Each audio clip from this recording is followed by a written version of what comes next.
সুপ্রিয় দর্শক, আসসালামু আলাইকুম। সবাইকে স্বাগত জানাচ্ছি আজকের গুরুত্বপূর্ণ সংবাদে।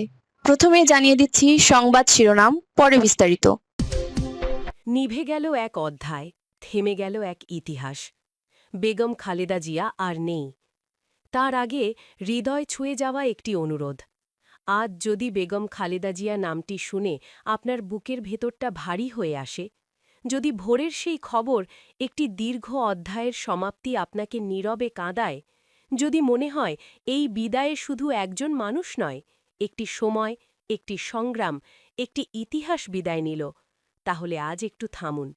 কমেন্টে শুধু লিখুন, আল্লাহ তাকে জান্নাত নসিব করুন। আর যদি আপনি চান তার জীবনের গল্প ভুলে না যাওয়া হোক, তার লড়াই বিকৃত না হোক, তার অবদান নীরবে মুছে না যাক, আর ইতিহাস যেন মানুষের কাছেই বেঁচে থাকে, তাহলে অনুগ্রহ করে চ্যানেলটি সাবস্ক্রাইব করুন। সাবস্ক্রাইব মানে কেবল একটি বাটন চাপা নয়, এটি শ্রদ্ধা জানানো, স্মৃতিকে ধরে রাখা আর সত্যকে নীরবে পাহারা দেবার একটি ছোট্ট অঙ্গীকার। চলুন, দোয়ার মধ্য দিয়ে একজন রাষ্ট্রনায়কের জীবন ও রেখে যাওয়া স্মৃতিগুলো শান্তভাবে ফিরে দেখি। ভোরের আলো তখনও পুরোপুরি ফোটেনি। আজান শেষ হয়েছে মাত্র। বাংলাদেশের বাতাসে ছিল এক অদ্ভুত নীরবতা। ঠিক সেই সময়, মঙ্গলবার সকাল ৬টা, বাংলাদেশের রাজনীতির এক অনমনীয় অধ্যায় চিরতরে থেমে গেল। বিএনপি চেয়ারপারসন ও ৩বারের সাবেক প্রধানমন্ত্রী বেগম খালেদা জিয়া আর নেই। ইন্না লিল্লাহি ওয়া ইন্না ইলাইহি রাজিউন। একটি পোস্টে বিএনপির মিডিয়া সেল জানায়, দীর্ঘদিন অসুস্থতার পর রাজধানীর এভারকেয়ার হাসপাতালে চিকিৎসাধীন অবস্থায় তিনি শেষ নিঃশ্বাস ত্যাগ করেন। দলের ভেরিফাইড ফেসবুক পেজেও জানানো হয়, ফজরের ঠিক পরেই তিনি ইন্তেকাল করেন। জাতি হারালো এক সময়ের রাষ্ট্রনায়ককে, রাজনীতি হারালো তার সবচেয়ে দৃঢ় কণ্ঠগুলোর একটি। শেষ দিনগুলো, হাসপাতালের আইসিইউ, অপেক্ষার প্রহর।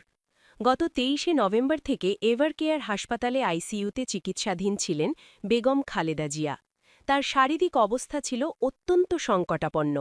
দলের স্থায়ী কমিটির সদস্য ও প্রধান চিকিৎসক অধ্যাপক ডাক্তার এজেডএম জাহিদ হোসেন জানিয়েছিলেন, তিনি সংকটময় মুহূর্ত পার করছেন। শেষ মুহূর্তে পাশে ছিলেন তার জ্যৈষ্ঠ পুত্র তারেক রহমান, পুত্রবধূ ডাক্তার জুবাইদা রহমান, নাতনি জাইমা রহমান, পরিবারের সদস্যরা, বিএনপির শীর্ষ নেতৃবৃন্দ এবং চিকিৎসকেরা। হাসপাতালের করিডরে তখন শুধু প্রার্থনা আর অপেক্ষা। শৈশব থেকে রাষ্ট্রনায়ক, পুতুল থেকে আপোষহীন নেত্রী। ১৯৪৬ সালের ১৫ই অগস্ট দিনাজপুর জেলায় জন্ম নেন খালেদা জিয়া। পারিবারিক নাম খালেদা খানম, ডাকনাম পুতুল, আরও ছিল টিপসি, শান্তি। বাবা ইস্কান্দার মজুমদার, মা বেগম তরিয়বা মজুমদার। শৈশব কেটেছে দিনাজপুরে। পড়াশুনো করেছেন দিনাজপুর সরকারি বালিকা উচ্চ বিদ্যালয় এবং সুরেন্দ্রনাথ কলেজে। ১৯১৬ সালে তিনি বিবাহবন্ধনে আবদ্ধ হন শহীদ রাষ্ট্রপতি জিয়াউর রহমানের সঙ্গে।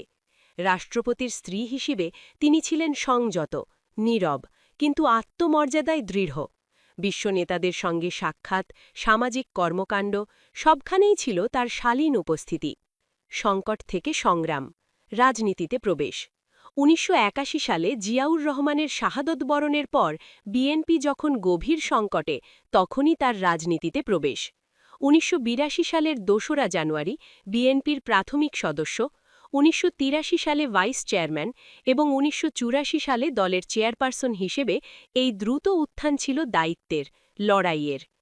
৮০-র দশকে সামরিক স্বরাষ্ট্রপতি এইচ.এম. এরশাদের বিরুদ্ধে গণতন্ত্র প্রতিষ্ঠার আন্দোলনে তিনি হন অগ্রভাগের নেতা। আপোষহীন অবস্থানের কারণে তিনি পরিচিত হন আপোষহীন নেত্রী হিসেবে। ৭ দলীয় জোট গঠন, নির্বাচন বর্জনের দৃঢ় ঘোষণা, সব মিলিয়ে তিনি হয়ে ওঠেন আন্দোলনের প্রতীক। এই সময় ১৯৮৩ থেকে ১৯৯০, ৭বার গ্রেপ্তার ও গৃহবন্দিত্বও তাকে দমাতে পারেনি। প্রধানমন্ত্রী খালেদা জিয়া, গণতন্ত্রের প্রত্যাবর্তন। ১৯৯১ সালের ২৭শে ফেব্রুয়ারি একটি অবাধ ও সুষ্ঠু নির্বাচনে জয়ী হয় তিনি হন বাংলাদেশের প্রথম নারী প্রধানমন্ত্রী। তার নেতৃত্বেই সংবিধানের দ্বাদশ সংশোধনী পাশ হয় এবং রাষ্ট্রপতি শাসন থেকে দেশে ফিরে আসে সংসদীয় গণতন্ত্র। তার শাসনামলে বাধ্যতামূলক প্রাথমিক শিক্ষা, মেয়েদের জন্য ১০ম শ্রেণী পর্যন্ত বিনামূল্যে শিক্ষা ও উপবৃত্তি, সরকারি চাকরিতে প্রবেশের বয়সসীমা ২৭ থেকে ৩০ বছর। এসব সিদ্ধান্ত বদলে দেয় লাখো পরিবারের ভবিষ্যৎ। বিরোধী নেত্রী থেকে আবার ক্ষমতা। ১৯৯৬ সালে বিএনপি ক্ষমতায় না এলেও তিনি হন সংসদের বৃহত্তম বিরোধী দল নেত্রী। ১৯৯৯ সালে ৪ দলীয় জোট গঠন এবং ২০০১ সালে নিরঙ্কুশ জয়ে তৃতীয়বারের মতো প্রধানমন্ত্রী। ২০০৫ সালে ফোর্বস ম্যাগাজিন তাকে বিশ্বের প্রভাবশালী নারীদের তালিকায় স্থান দেয়। বাংলাদেশের সংসদীয় ইতিহাসে তিনি এক অনন্য রেকর্ডের অধিকারী। যে কটি আসনে প্রতিদ্বন্দ্বিতা করেছেন, কোনোটিতেই পরাজিত হননি। কারাবরণ, মামলা ও দীর্ঘ নীরবতা। ২০১৮ সালে একটি বিতর্কিত মামলায় তাকে কারাদণ্ড দেওয়া হয়। দেশি বিদেশি বহু লাইন বিশেষজ্ঞ এই মামলার স্বচ্ছতা নিয়ে প্রশ্ন করেন। কারাগার, হাসপাতাল, তার রাজনৈতিক জীবন তখন বন্দি দেওয়ালের ভিতর। করোনাকালে শর্তসাপেক্ষ মুক্তি, পরে গণ-অভ্যুত্থানের পর সব মামলায় খালাস।